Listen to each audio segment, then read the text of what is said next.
If you answer yes to at least one of the aggravating factors listed in Section A or Section B, please proceed to Section C. C, sufficiency of the aggravating factors. 1, reviewing the aggravating factors that we unanimously found to be established beyond a reasonable doubt in Section A, as they apply to Kenyatta Barron. We, the jury, unanimously find the aggravating factors are sufficient to warrant a possible sentence of death. Notice how the jury is confirming aggravating factors here. In death penalty cases, this is a critical step. They must prove that the crime was especially heinous or cruel before even considering the ultimate punishment. Heavy stuff already. Yes.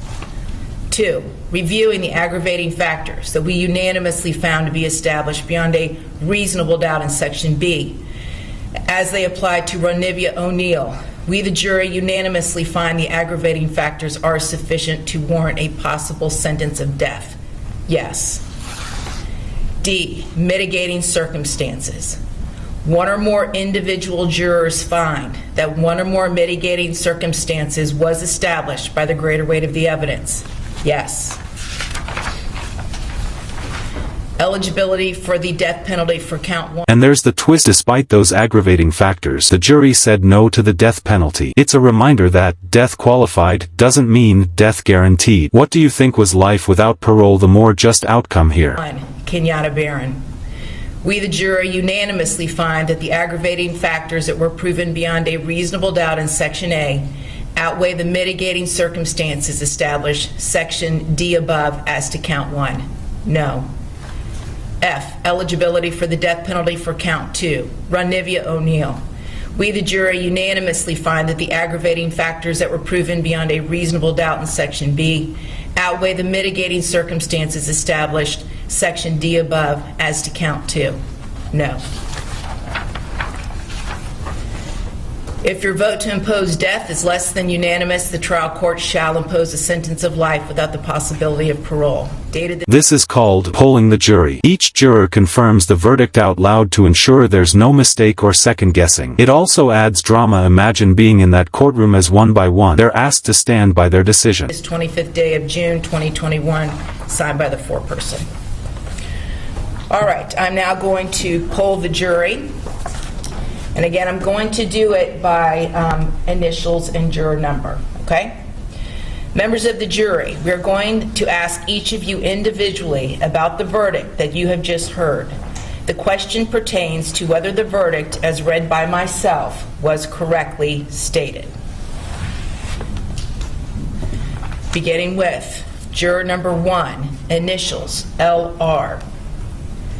Do you, juror number 1, initials LR, agree that at least one member of the jury voted for a sentence of life imprisonment without the possibility of parole?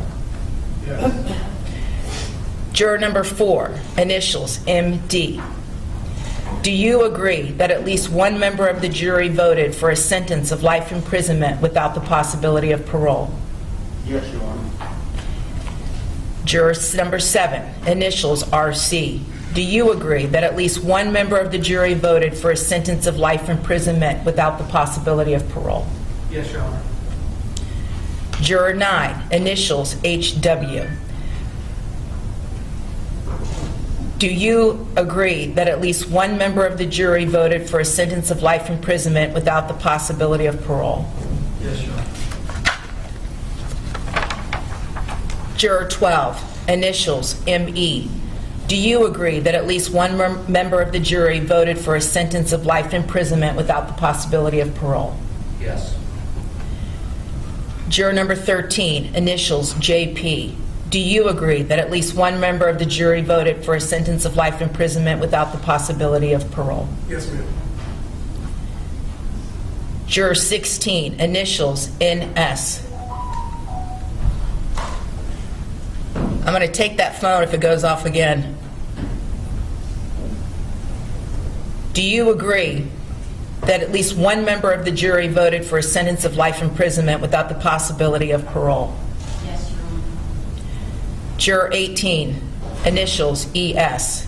Do you agree that at least one member of the jury voted for a sentence of life imprisonment without the possibility of parole? Yes, Your Honor. Juror number 20, initials AM. Do you agree that at least one member of the jury voted for a sentence of life imprisonment without the possibility of parole? Yes, ma'am. Juror 22, initials DV. Do you agree that at least one member of the jury voted for a sentence of life imprisonment without the possibility of parole? Yes, ma'am.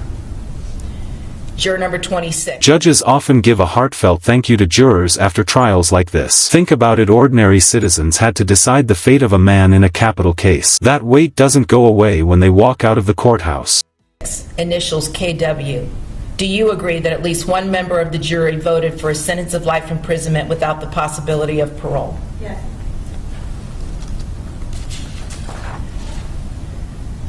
Juror 34, initials CLC.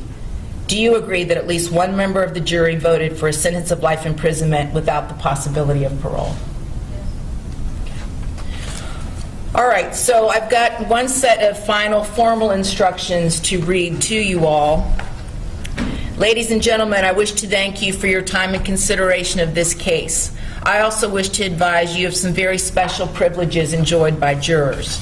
No juror can ever be required to talk about the discussions that occurred in the jury room except by court order. For many centuries, our society has relied upon juries for consideration of difficult cases. We have recognized for hundreds of years that a jury's deliberations, discussions, and votes should remain their private affair as long as they wish it. Therefore, the law gives you a unique privilege not to speak about the jury's work. Although you are at liberty to speak with anyone about your deliberations, you are also at liberty to refuse to speak to anyone. A request to discuss either your verdict or your deliberations may come from those who are simply curious, from the media, from the attorneys, or elsewhere. It will be up to you to decide whether to preserve your privacy as a juror. Now, we've had this discussion about your identities, and I have ordered the media not in any way to disclose your identities, not your visual identity, not your names, and they will not do so. I've also put under seal your personal identifying information as far as names, addresses. Now, I don't want to mislead you that this will forever be locked down. If at some point in the future the media wants to get the information, they do have the right to come into court and ask for it pursuant to the First Amendment. So I just want you to know that. But that's not going to happen anytime soon. So I just want you all to be aware. On a more personal note, I really don't have the words to thank you all for your service. I really don't have the words. There are no tougher cases in our entire judicial system than the one you all agreed to serve on. Our entire community is indebted to you for your willingness to serve and for making these tough decisions in these terrible cases. And I just want to commend all of you. And we live in really such a polarizing time. And whenever I look and I see a jury such as yourselves, individuals from all different types of backgrounds, different genders, different socioeconomic levels, different races, it really, really reminds me of the faith that we should all have in the people of our community and the people of this country. Because you all come together from your various different backgrounds and experiences, and you work together to reach really, really difficult decisions on very difficult cases. So you all should go home tonight and feel extremely proud of yourself as citizens, because you've done an incredible service for all of us, and we are all so very grateful. So, your jury service is now concluded. So this is, you'll never again hear me say that you can't talk to anyone about... Here's where we shift into procedure. The trial isn't over until sentencing, and even then, appeals often follow. This raises a big question. Does justice ever truly end in cases like this, or is it an ongoing process? The case. As I told you, you're welcome to talk to anybody that you wish to. You also can tell people, you know what, maybe some other time, but not right now. All right? Very safe travels. I wish each of you the very best. Thank you. All rise.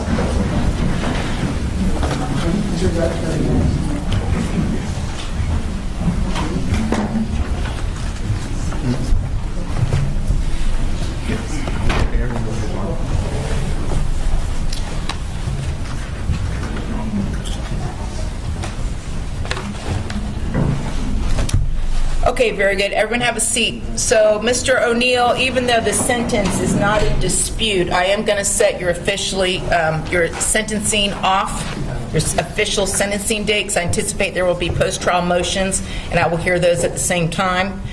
I do want to let the victim's family know that I am also going to set off the sentencing date because I know the rules constrain you all with regard to the victim impact statement and what you can really or were able to say to the jury. I do want to give you the opportunity to really open your hearts and say whatever it is that you need to say. So I will give you that opportunity. How much time do you all need as far as getting your post-trial motions ready to go?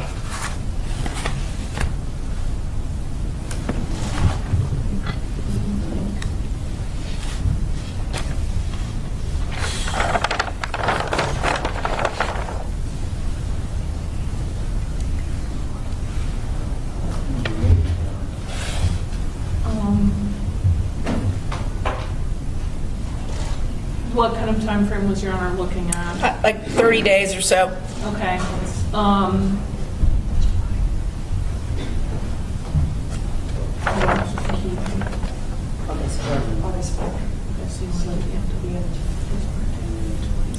July 26th. Mr. O'Neill, please, not now. Please don't start. July 26th. Okay. Does that work for you all in the afternoon? I understand, but I can hear you, and I'm trying to talk to your counsel right now. Yes, we can do it in the afternoon. Yes, Your Honor. Okay, so we're going to set off sentencing. Does that work for the victim's family? July 26th at 1:30?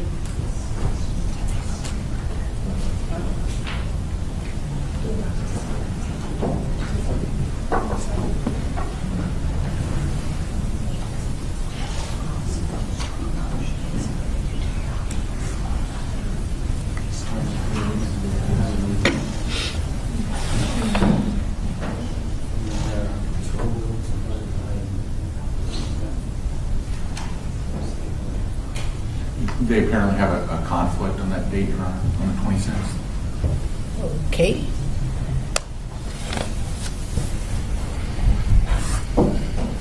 So, July 23rd?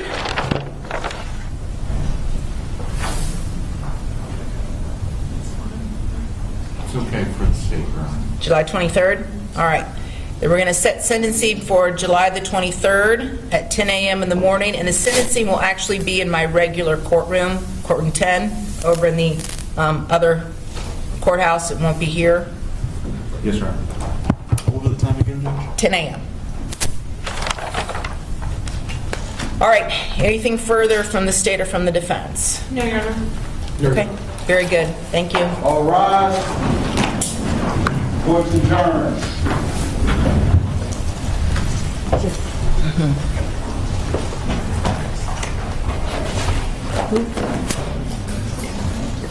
Yeah, that's fine. Yeah, I'll do, yeah. But doesn't the order, I already did the order. It's gotta be that. Okay, all right, that's fine. For now, just go ahead and do it, and then I'll, because the order may not get done today. Yeah. Yeah, okay. Okay. Let's go. At first, I was going to wait till you finish the order and then ask you. But Whatever, yeah, you guys can figure it out. okay.